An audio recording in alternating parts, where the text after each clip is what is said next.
Alors, je pense qu'il y a deux choses qui font qu'aujourd'hui, toute la population, une grande partie, est fascinée par ce sujet du cerveau et par cet organe. La première, c'est que c'est un organe qui est rempli d'inconnus, rempli d'incertitudes. Ça fait seulement une cinquantaine d'années que les neurosciences permettent de plonger au cœur du cerveau, d'observer cet organe de l'intérieur d'une certaine manière, ce qui est très récent en science. Et donc, aujourd'hui, on est encore très très loin de comprendre tout ce qui s'y passe et de dévoiler tous les mystères qui l'entourent.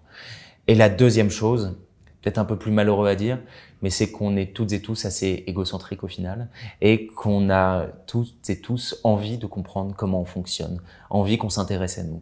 Et comprendre comment le cerveau fonctionne, derrière cela, ça revient à comprendre comment est-ce qu'on prend nos décisions, comment est-ce qu'on se comporte au quotidien et donc ça va toutes et tous nous intéresser.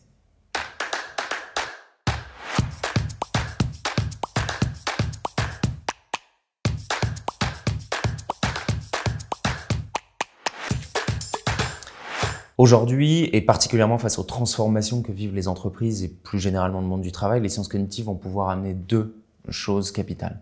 La première, c'est qu'elles vont amener un certain nombre de connaissances sur le fonctionnement et les limites du cerveau et du comportement humain.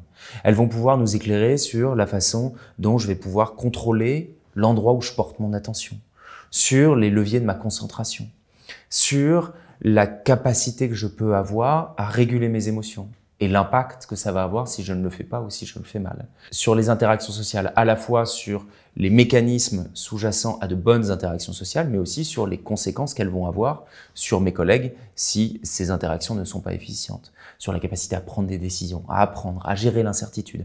En bref, sur toutes les composantes du travail moderne. Ça, c'est le premier levier et les premiers apports des sciences cognitives. Le deuxième apport des sciences cognitives est plus un apport méthodologique. Les sciences cognitives nous permettent de mesurer un certain nombre de composantes du facteur humain.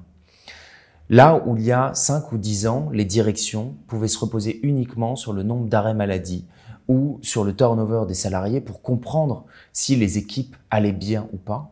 Aujourd'hui, il existe un certain nombre d'outils créés par les laboratoires de recherche en sciences cognitives pour mesurer, pour évaluer le niveau de stress, le niveau de fatigue, l'humeur, le capital social, l'engagement, la satisfaction des salariés, mais également pour mesurer quels sont leurs comportements, pour toucher du doigt finalement l'invisible, ce qui était assez impalpable pour les collaborateurs, les managers et encore plus les directions qui sont, et c'est bien normal, bien souvent assez éloignées du terrain.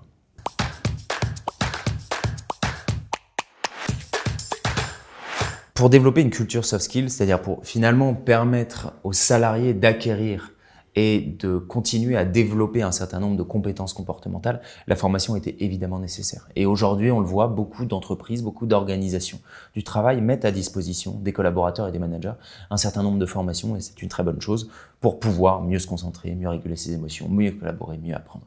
Maintenant, ça n'est évidemment pas suffisant. Et malheureusement, de très très gros efforts doivent être portés au-delà de la formation. Si demain, j'emmène mes collaborateurs à une formation sur la régulation émotionnelle, par exemple, ils vont pouvoir comprendre d'une part pourquoi il est nécessaire de réguler ses émotions, à quel point ça va être bénéfique pour eux, et également quels sont les comportements, ces fameux skills, quels sont les comportements qu'ils doivent mettre en place pour pouvoir le faire. Mais si demain, ces mêmes collaborateurs retournent tous dans leurs équipes respectives, et qu'ici, l'environnement de travail ne leur permet pas de verbaliser ces émotions. Si le manager, mais aussi leurs collègues ne sont pas à l'écoute de ces émotions, alors leurs compétences ne pourront pas être mises en application. Ils ne pourront pas finalement développer ces fameuses compétences comportementales. Et ça vaut pour toutes les soft skills. Sur la capacité à pouvoir se concentrer, il faut que j'ai des espaces qui me permettent de pouvoir le faire. Sur la capacité à pouvoir gérer mon temps, à pouvoir planifier mes tâches, il faut que j'ai suffisamment d'informations à disposition, mais également des objectifs clairs et une visibilité à court, moyen et long terme sur les tâches que je vais devoir accomplir et les tâches que va devoir accomplir mon équipe. Donc finalement, si on décortique un petit peu chacune des compétences comportementales, elle ne peut exister, elle ne peut être développée que dans un environnement qui est favorable.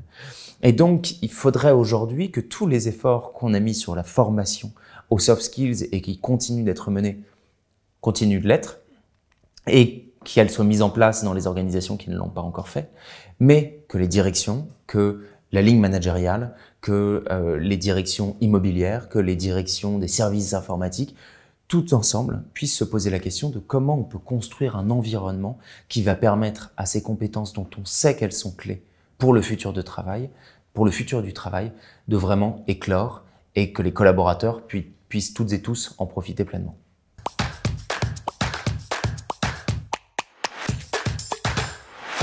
On peut se perdre un peu quand on regarde les catalogues de soft skills, quand on regarde l'étendue de toutes ces compétences comportementales. Notamment parce qu'il est difficile d'avoir un langage commun par rapport à ça. Il n'y a pas de définition scientifique encore très claire qui fasse consensus de toutes ces compétences comportementales. On peut cependant les catégoriser en 3 grandes macro-compétences d'une certaine manière, qui sont essentielles et transverses à toutes les organisations professionnelles. D'une part, la capacité à pouvoir s'organiser. Derrière cette capacité à s'organiser, on va retrouver des compétences telles que la maîtrise de son attention, la régulation de sa charge mentale, la planification, la gestion des urgences, mais aussi la capacité à pouvoir récupérer, prendre des pauses efficacement, pouvoir diminuer sa fatigue mentale et également la capacité à pouvoir déconnecter, à pouvoir récupérer en dehors du temps de travail, qui est une compétence. Je dois pouvoir mettre en place les comportements pour éteindre mon téléphone portable, pour ne pas regarder mes mails, mais qui dépend évidemment de mon environnement de travail. La deuxième macro-compétence est la capacité à pouvoir collaborer. Et derrière celle-là, on va retrouver 3 enjeux cognitifs et comportementaux clés dans les relations interpersonnelles. Le premier, c'est la capacité à pouvoir réguler ses émotions, mais aussi accueillir celles des autres. Le deuxième enjeu est celui de la communication interpersonnelle et de l'intelligence collective. La façon dont je vais pouvoir accueillir les objections qui vont pouvoir m'être faites, dont je vais pouvoir nourrir le débat collectif de mes propres retours d'informations, de mes propres opinions.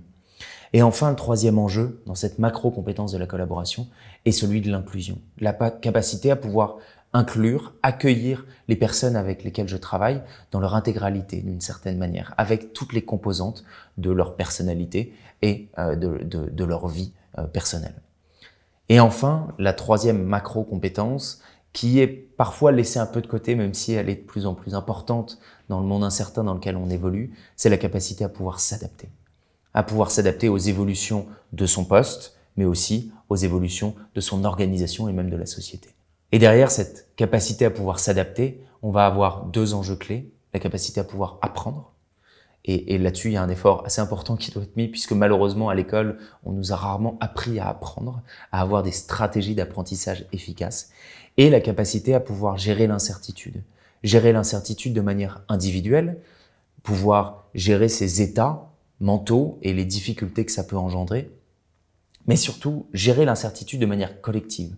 Pouvoir échanger sur nos opinions et finalement se créer une réalité commune dans des moments d'incertitude, des moments de changement qui sont propices finalement à une forme de polarisation des opinions. Et là-dessus, je renvoie à ce qu'on peut voir dans la société civile et tous les enjeux qu'on a aujourd'hui à recréer une réalité commune et qui se retrouvent également sur des enjeux parfois moins importants, mais dans l'organisation professionnelle.